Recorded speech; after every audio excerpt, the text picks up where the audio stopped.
Wanapata kuweza kuitwa waimbaji wetu kutoka maeneo kule ya Tanzania, wanapata kuweza kutubariki wakisema, jamani, Simba ni wa Yuda. Jamani, nani kama Simba wa Yuda katika ulimwengu huu? Nani anayeweza yote kwa kuweza kupigana na kuweza kufanya wewe kuweza kuwa mshindi siku ya leo kama sio Simba wa Yuda? Karibuni sana katika kipindi cha siku ya leo. Tungependa kuweza kuanza na itakuwa ni vyema kuweza kumkaribisha daktari wetu aweze kupata kuendelea nasi na kutufundisha yale ambayo amepata kuweza kuandaa kwa ajili ya siku ya leo. Basi bila kupoteza muda, masaa ambapo tulikuwa tumepata kuweza kuagana ataweza kupata kuweza kuanza yamefika. Nitaweza kumkaribisha aweze kupata kuendelea. Halafu msikilizaji, leo amepata kuweza kuandaa makuu. Usipate kuacha nyuma, zidi kuweza kutegea na utapata kuweza kubarikiwa. Hii ni Baraton FM, anayezungumza kaka Brian M. Amepata kuweza karibisha sana, usipate kuweza kukosa. Karibu sana. Asante sana Brian. Asante sana, karibu sana daktari, uweze kuja kuzungumza nasi. Tumekuongoja, tupatie yale uliyokwisha kuweza kuandaa kwa ajili yetu sisi. Asante sana kwa kunikaribisha. Naam. Nami nachukua nafasi hii kumkaribisha msikilizaji wangu wakati huu. Nikisema kwamba karibu kwa kipindi cha leo ambacho nimetayarisha nikiamini itamsaidia yule ambaye ananisikiliza siku ya leo. Yes. Kwa lugha ya Kimombo, topic yetu leo ni modern day addictions. Na ningependa kuangazia gambling. Na ni kweli kwamba kuna addictions nyingi ambayo inakumba watu wengi katika dunia ya sasa. Na one of those ni gambling, and it is one of those disorders katika mental health. One of pathological mental health disorders ni gambling. As a disorder, gambling ina madhara ama matatizo mengi. Mtu yeyote ambaye anajikuta katika jambo hili huweza kuathiriwa pakubwa. Na mara nyingi tumeongea kuhusu addictions kama vile addictions to drugs, addictions to alcohol, uraibu wa madawa mbalimbali.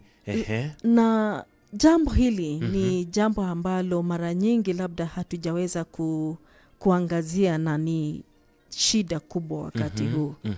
Na ninapozungumzia gambling, yes. Gambling kwa Kiswahili ni nini Brian? Ni mchezo wa karata ile. Mchezo wa karata, asante sana.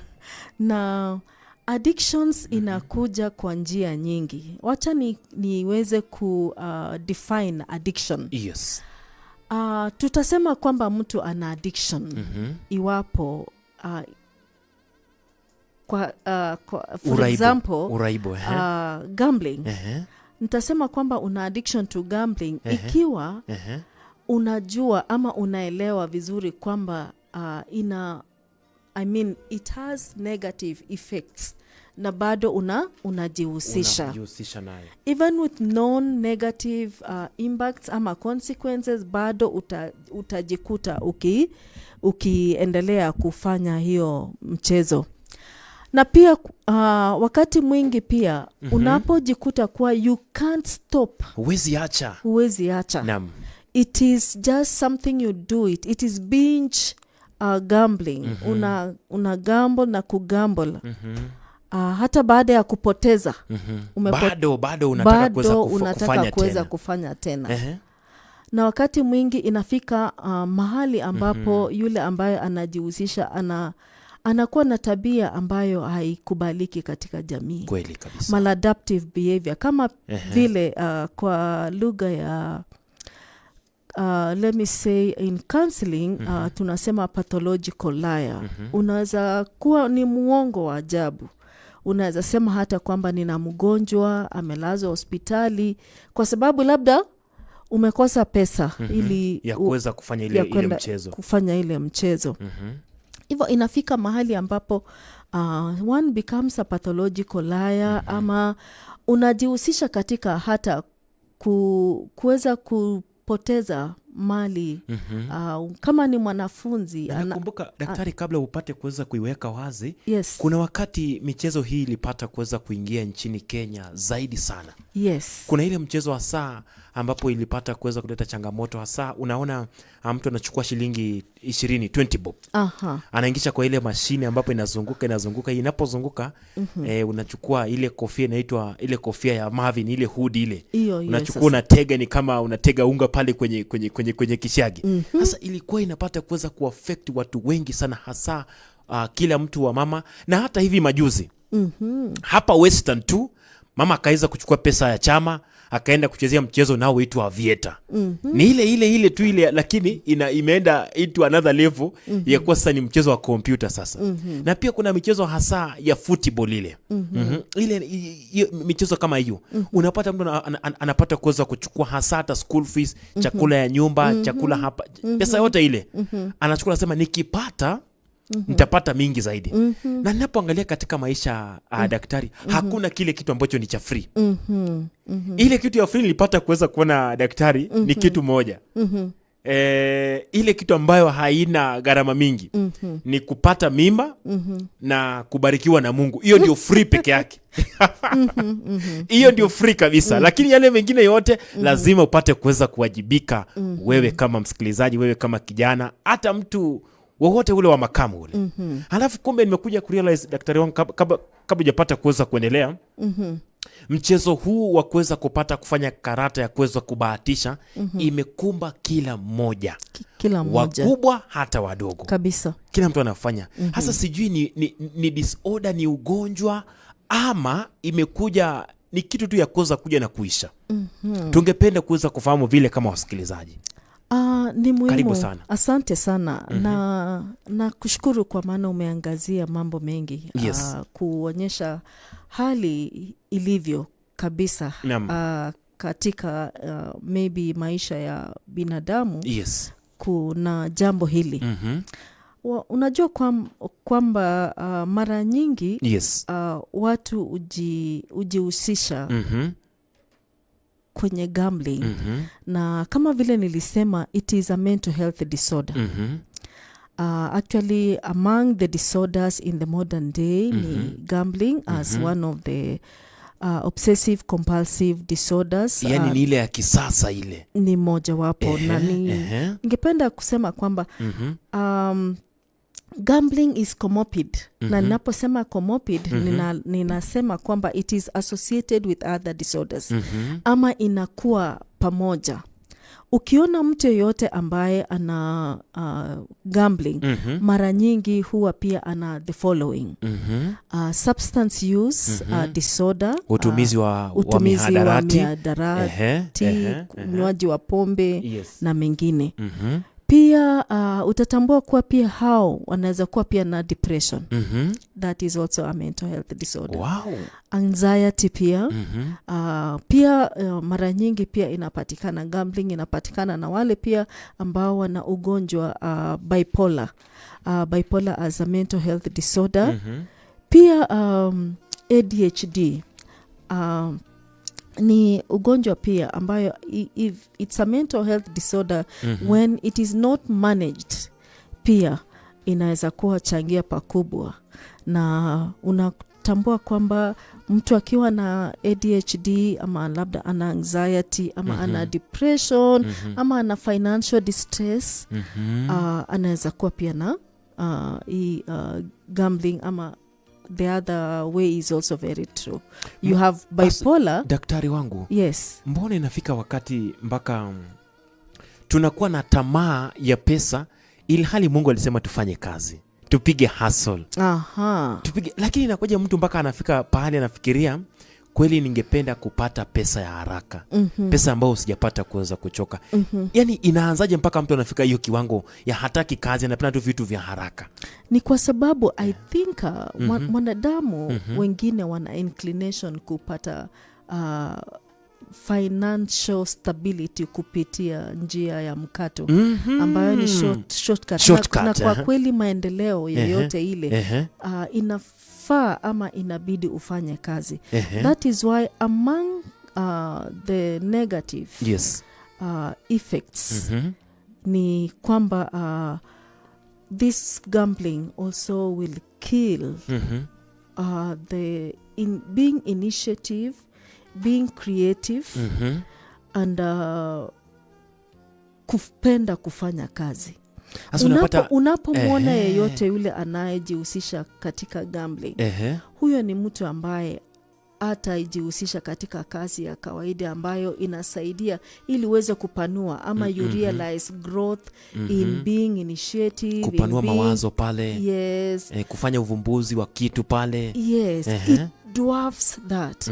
That is why it is one of the disorders ambayo kwa kweli ni muhimu sana kuweza kuwasaidia wengi ambao wanajihusisha kuelewa kwamba haitatatua matatizo. Hiyo financial problem ambayo utakuwa nayo, hautakuwa umejifunza kutafuta, kwa maana utaenda kubahatisha upate wakati huo na wakati mwingine utalose, lakini hautakuwa umejifunza njia ya kubuni ama njia ya kuweza kufanya nini, kufanya kazi ili uweze it's something that is sustainable, kweli that sustains or sustainability itakuwa imepotea.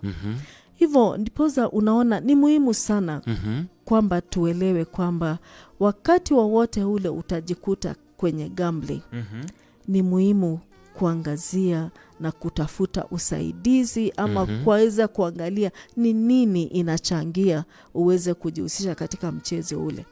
Nikienda kuelezea more, yes, nilisema kwamba it is a mental health disorder ambayo unaona kweli ni shida kubwa. Yes. Even after unrepeated unsuccessful attempts, bado unaenda kufanya. Unaonekana umeshindwa, lakini kwa kweli I think ni a myth tukisema kwamba mtu ushindwa kwa kweli kwa kuweza kufanya jambo. Ingekuwa watu wameshindwa leo hii, atungepata for example daktari, vitu ambavyo leo tunajivunia katika jamii ya sasa.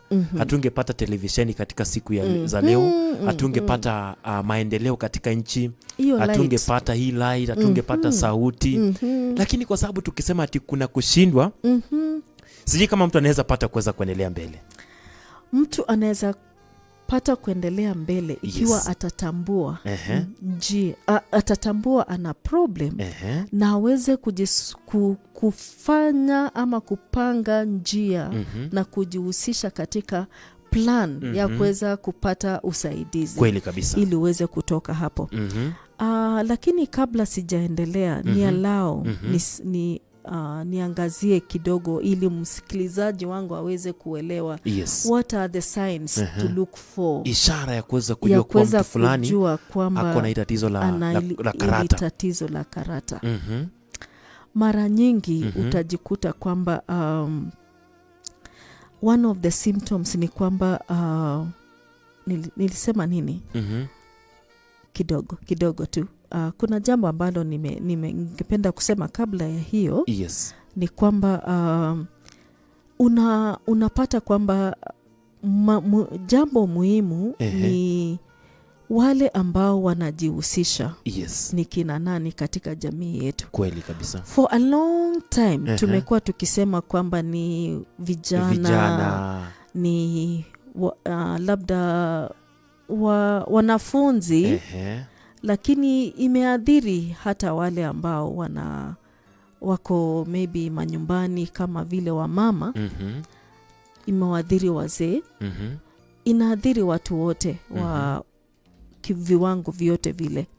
Hivyo ni muhimu sana kuweza kutambua kwamba ikiwa yeyote yule ataweza kusaidika, ni kwa sababu ameweza kutambua kuwa ana shida hiyo na aweze kutafuta usaidizi. One of the signs kuwa mtu ana shida ni kwamba anaweza jihusisha katika mchezo huu wa gambling, lakini mara nyingi anaficha. Na kwamba hatataka kuonekana because unajua hili ni ugonjwa ambayo tunasema it is a modern addiction. It is also a hidden illness. Haitakuwa na signs kama vile physical signs. Unajua kwa mlevi utatambua huyu mlevi kwa sababu kwa kutembea kwake. Kuna mambo utaangalia, atakuwa utajua tu ataumwa na kichwa, kuna mara nyingine kutapika na mambo kama hivyo, kukosa appetite na mengine. But this one is an hidden illness. But mara nyingi inakuwa kwamba imeadhiri lakini isijulikane. Kweli. So mojawapo ya mambo ambayo itaonyesha kwamba mtu ana shida hili ni kwamba labda kwa muda mrefu anajihusisha katika mchezo huu na anaendelea kutumia, ana increase the amount of money. The more anacheza, the more anapata kuweza kupeana pesa. The more anaweza kupata pesa. Halafu najua madam daktari, yes, kitambo ilikuwa inasemekana ilikuwa ni mchezo wa kadi. Yes. Kitambo ilikuwa ni mchezo wa kadi, zile kadi za karata zinapata kupanga, unapata watu wamejikusanya pale kwenye mviringo wanacheza ile kadi. Lakini hivi leo hizo kadi ni chache sana. Watu hazichezi zile. Wanaingia katika mitandao, katika vibanda zimepata kukoza kuundwa, unapata screen iko pale. Wanapata kuna michezo kama ya farasi inapita, kuna michezo kama ya ndege, kuna michezo tofauti inapata kuweza kufanya wapate kuweka ile pesa. Alafu wameiteka in a way that kuna njia imepata kuweza kuwekwa daktari ili nipate ile pesa. Ni vigumu sana. Ni vigumu sana kabisa. Na ndipo tunasema tunapocheza kila siku, vile umesema, tabia ya kwanza ama jinsi ya kuweza kugundua ya kwanza ni kuweza, the more unacheza kila wakati unapozidi kucheza ndipo unazidi kuweza kutumia pesa mingi. Hiyo ni ya kwanza. Not only pesa but muda pia. Na pia muda, kweli kabisa. Money and time. Inapata kuweza kupotea. Yes. And then pia unapata kuwa unakuwa na restlessness. Unakuwa restless when you cut down from gambling. Labda leo utakuwa umepoteza na kidogo unaanza kujitambua kidogo, unasema huu mchezo I think sio nzuri. Kesho sitarudi kule. Lakini unapoamua hivyo utajikuta kuwa you are so restless. Sijui restlessness ni nini kwa Kiswahili, lakini unapata kwamba misukosuko tu hapa na pale. Hautakuwa na amani. Hautulii. Yes. Hiyo ni sign nyingine. You get into a cycle. Unapata financial distress. Na unapokuwa na hiyo financial distress, labda hauna pesa hata kidogo, unaingia kugamble. Kweli. Na ukipoteza unapata distress. Na inakuwa fissures, as in it gets to be a circle. Nimepoteza, kwa hivyo nina distress, kwa hivyo naenda kujaribu tena. Na ninapojaribu tena nikipoteza, unajikuta pia inaweza kuwa nini? Inakuwa fissures. And then you can't control the behavior anymore. Inafika mahali ambapo umezidiwa, huwezi kutoka pale. Unakuwa na it becomes unakuwa na impulsivity. Yani all the time you really feel you want to engage in the behavior. So hiyo impulsivity inakuwa very common, na unatambua kwamba all the time hiyo impulsivity, hiyo msukumo hiyo, unajua inakuwa driven na hope you will win. Hope kwa utawin. Niko na matumaini kwa ndashinda. Yes. And I want to say it is so common. And most of the time you find students, for example, who are victims to realize a lot of problems. Yes. Miongoni mwao ni poor academic performance, relationships, suffer, parental relationships pia, difficulties with finances. Kweli. In fact, even amongst the students, una discover kwamba one common feature ni kwamba utajikuta muda wao mwingi unakuwa katika not only gambling but gaming pia. Na muda wao unaenda pale, ambayo mara nyingi italetea shida nyingi ambazo utapata kwamba mwanafunzi anajikuta pia katika substance abuse.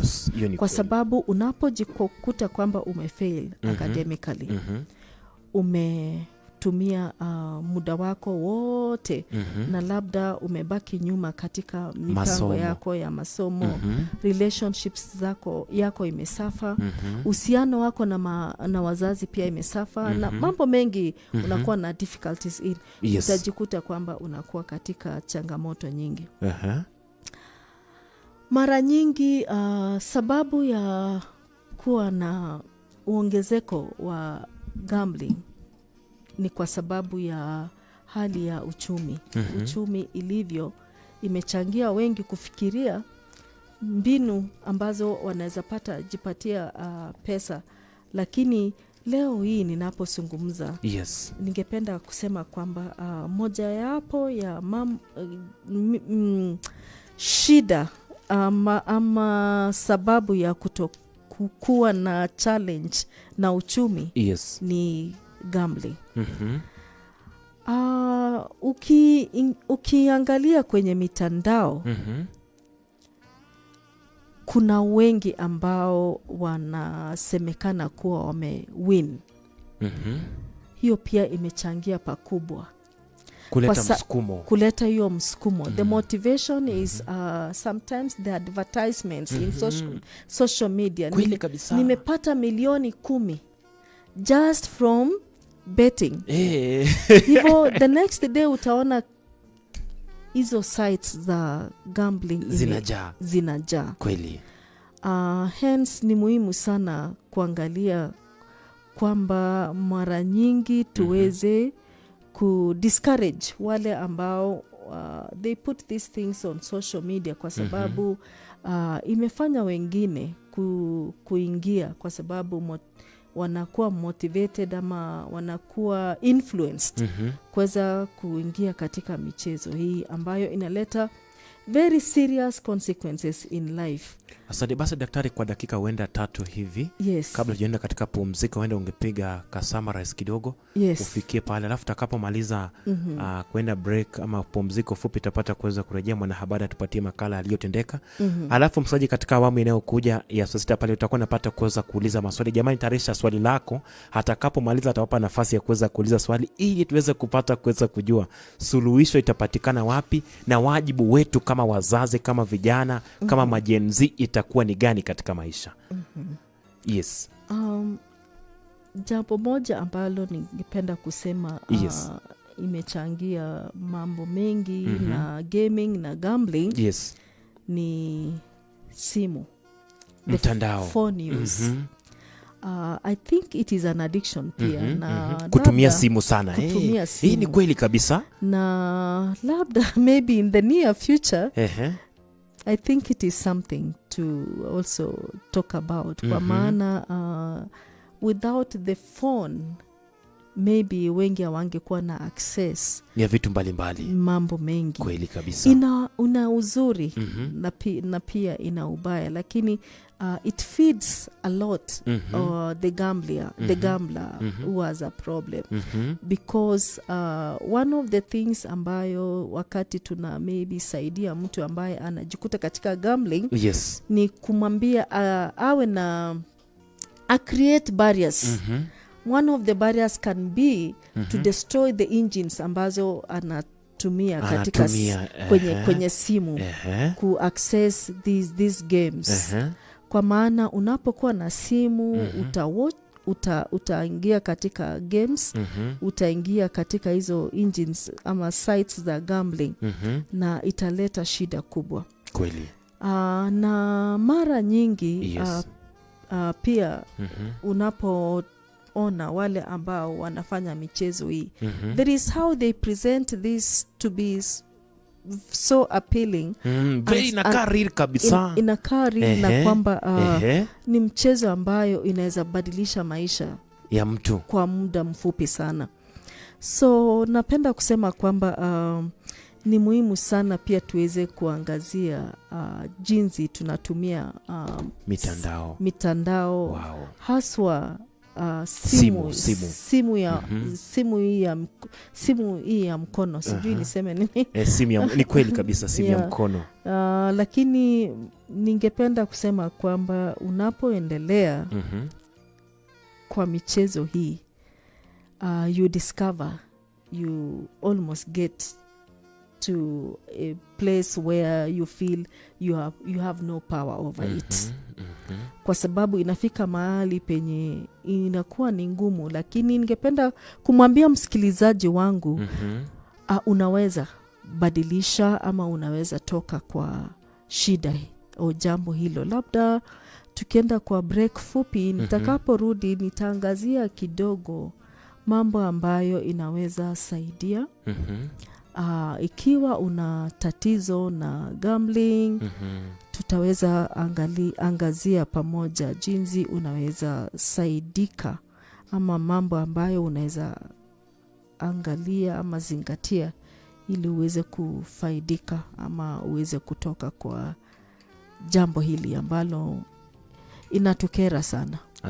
Asante sana. Basi msikilizaji, salile Mwenyezi Mungu, nenda katika pumziko fupi. Baada ya kuweza kurejea tutakuwa na kupata kukuletea makala yaliyotendeka, na tunasema jamani, usikose pale kwenye comment yako, uliza swali jamani, nitakuwa napata kuweza kumpa daktari wetu maswali apate kuweza kuyajibu, na itakuwa ni vyema. Hii ni Baraton FM, kipindi cha Mwangaza. Mimi ni kaka Brian M, na daktari waitwa nani? Lois. Asante sana. Radio Baraton ni radio bora zaidi.